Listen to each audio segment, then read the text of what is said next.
जय Hind. Class 7 B. पापा खो गए के बाद आज हम शाम एक किसान पढ़ेंगे। शाम एक किसान, आप देख रहे हैं शाम डैश एक किसान, यानी एक रूपता बांधी गई है, रूपक दर्शाया गया है। शाम एक किसान कविता सर्वेश्वर दयाल सक्सेना जी द्वारा रचित है। प्रस्तुत कविता में कवि ने किसान के रूप में जाड़े की शाम के प्राकृतिक दृश्य का चित्रण किया है। और आप सब लोग जानते हैं कि जाड़े में थोड़ा जल्दी शाम हो जाती है। मई जून गर्मी की अपेक्षा जाड़े में जल्दी शाम हो जाती है। 4:30 से 4:30 बजे के बाद शाम होना शुरू हो जाती है। तो इस प्राकृतिक दृश्य में कवि ने तमाम लोग जैसे शाम होता देखते हैं, ऑफिस दफ्तर से आपके पिताजी घर आते हैं, किसान जो खेतों में काम करते हैं उसमें किसान शाम होते ही फिर अपना कार्य पूरा करके वो घर आते हैं। मवेशियों को, गाय बैल भैंस जो भी चरवाहे होते हैं वो भी उनको झुंड में घर वापस ले आते हैं उनका दूध निकालने के लिए। पक्षी आप देखे होंगे, हम लोग तो बचपन में बहुत देखे हैं। शाम होता है तोती का झुंड, गौरैया का झुंड, मैना का झुंड में चलते हैं और वो चहचहाते हुए बोलते हुए अपने घोंसले के लौटने के लिए घोंसले में लौटने के लिए वापस उनके झुंड में आते हैं शाम होते ही।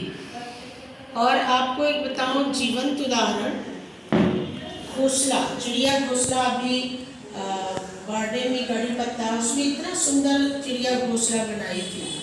तो शाम होते ही वो आ जाती, कभी उधर से निकलिए तो फुर्र से उठती थी।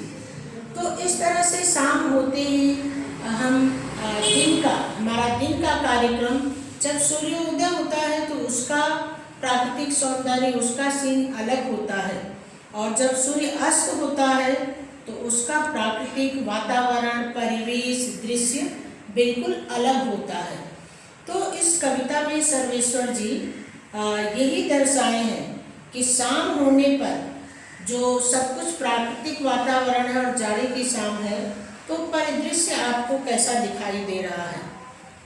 आप देख रहे हैं बुक में, ये बुक ही आपका टीचिंग एड है।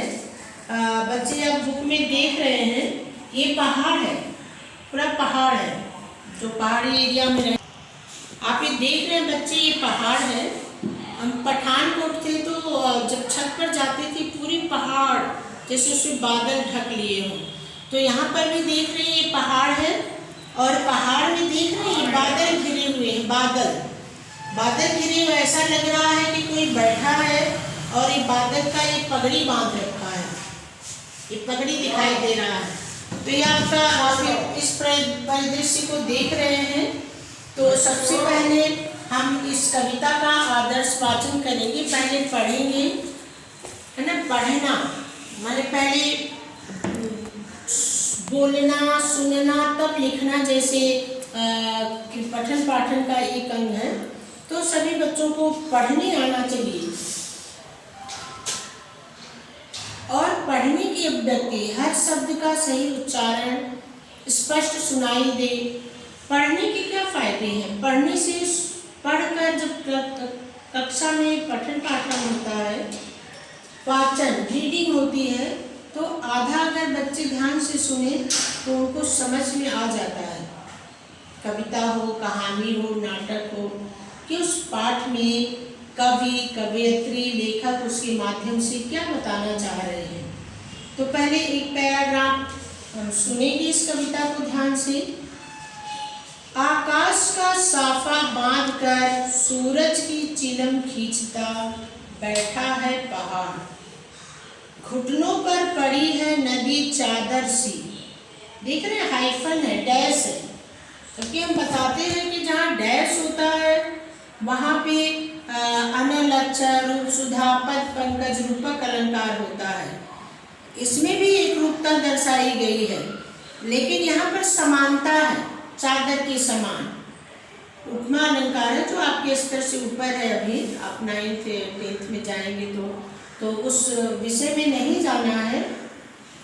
पास ही दहक रही है पलाश के जंगल की अंगीठी। अंधकार दूर पूर्व में सिमटा बैठा है भेड़ों के गल्ले सा। अचानक बोला मोर, जैसे किसी ने आवाज दी, सुनते हो? चीलम औंधी, धुआं उठा, सूरज डूबा, अंधेरा छा गया। शाम का परिदृश्य जैसे सूर्य लाल होता है धीरे धीरे और अंधेरा शुरू हो जाता है। आकाश का साफा बांधकर सूरज की चिलम खींचता बैठा है पहाड़। मैंने आपको पहले चित्र दिखाया था बच्चों, आकाश का साफा, आकाश रूपी साफा।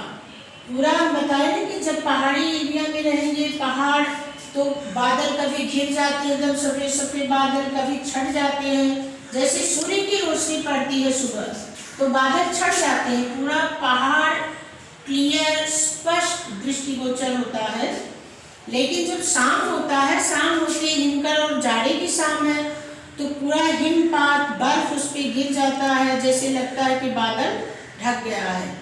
और ऐसा कभी कल्पना कर रहा है कि आकाश रूपी साफा पहाड़ बांध लिया है। और पहाड़ का भी मानवीकरण, जब हम प्राकृतिक चल अचल दृश्य वस्तुओं को मानवीय गुण से या मानवीय क्रियाकलाप का उसमें अभेद आरोपण करते हैं तो मानवीकरण अलंकार होता है।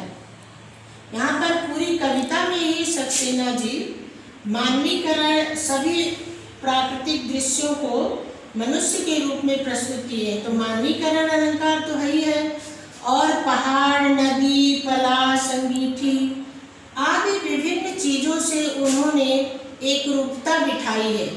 जैसे पलाश का फूल होली के समय खिलता है लाल लाल, जैसे गुंडमोहन फूल होता है तो उसको जब अंगीठी शाम को जलाते हैं, अब अंगीठी कम हो गया है, लोग भट्टी जहाँ चाय वाय के वहाँ जलाते हैं, धकते हैं, पंखा लगा देते हैं तो भी लाल हो जाती है।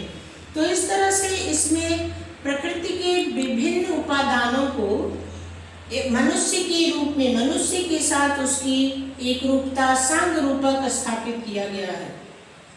तो आकाश रूपी साफा पहाड़ बांध लिया है, सूरज की चिलम खींचता और सूर्य अस्त हो रहा है। शाम के समय लोग बैठ के गांव में अभी भी चीलम होती है, चीलम मिट्टी की बनी होती है, मिट्टी की होती है चीलम।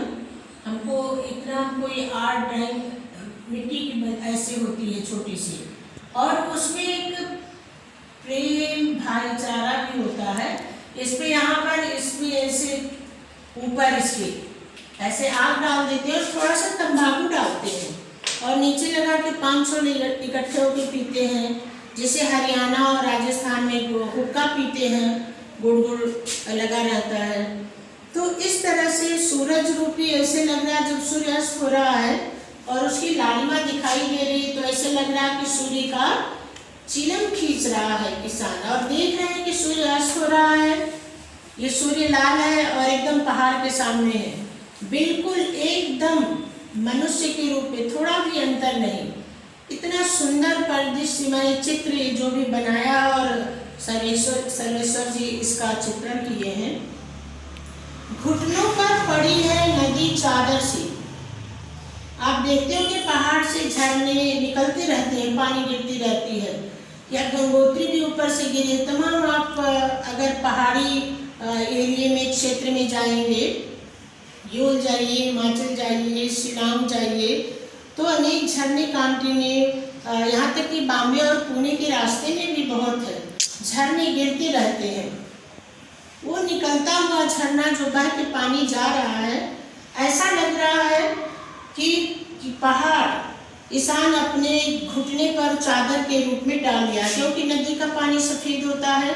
सामान्यतः ओढ़ने के लिए भी चादर, जब आप एसी में सोते हैं, पंखा में सोते हैं, कूलर में और ज़्यादा थोड़ा ठंडी लगती है तो आप पूरा मुँह नहीं ढकते हैं, घुटने तक चादर को डाल लेते हैं।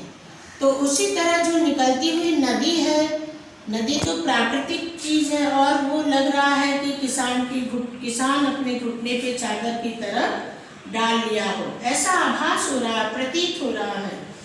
पास ही दहक रही है पलाश के जंगल अंगीठी। और जो पास में ही पलाश के पूरे पेड़ लगे हुए हैं जंगल में, वो मार्च का महीना है। कभी कह रहे हैं जाड़े की शाम का वर्णन है। फरवरी मार्च में जो ढाक होता है पलाश, ज़्यादातर इंडस्ट्रियल एरिया में जहाँ पथरीली थोड़ी ज़मीन होती है वहाँ भी होते हैं। दिल्ली के करोल बाग में भी एक जगह है जो तालकटोरा स्टेडियम से, वहाँ भी ढाक के बहुत पेड़ हैं। तो फरवरी मार्च में पूरे इसमें ऑरेंज कलर के लाल लाल फूल लग जाते हैं। और कभी कह रहा है कि जो पलाश के फूल हैं, जंगल लगे हुए हैं, उसमें निकले हुए फूल, वो लग रहा है कि शाम होते ही लोग अंगीठी जला रहे हैं। अंधकार दूर पूर्व में। और अंधकार पूर्व से क्यों शुरू हो रहा है? क्यों शुरू हो रहा है पूर्व से?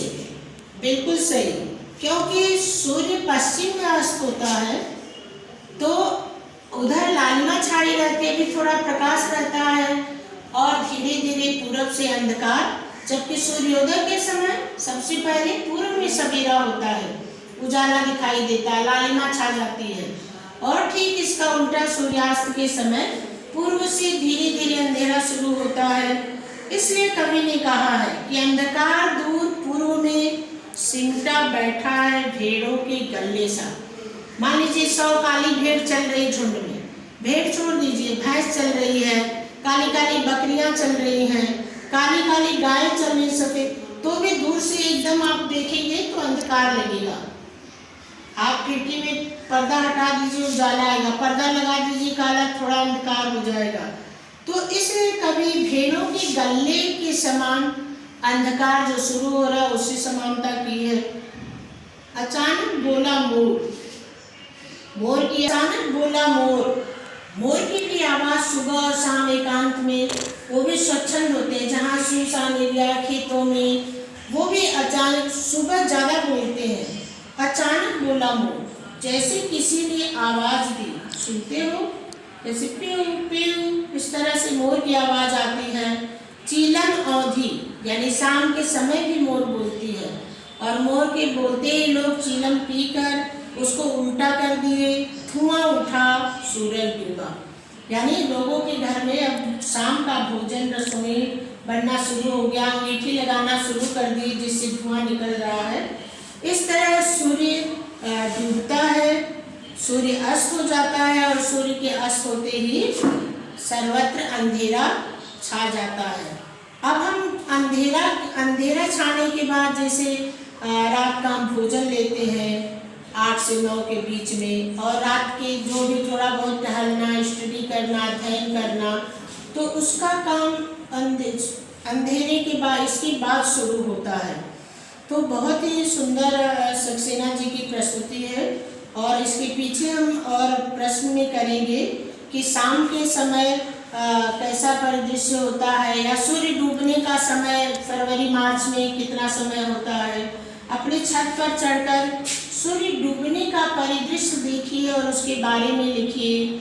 शाम को सब लोग दफ्तर से वापस आते हैं, घर में मम्मी जो भी उनकी माँ प्रतीक्षा करती रहती हैं।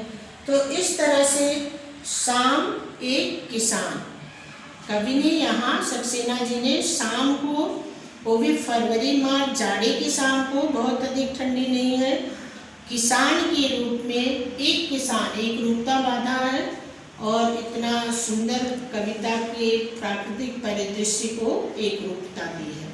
जय हिंद, थैंक यू।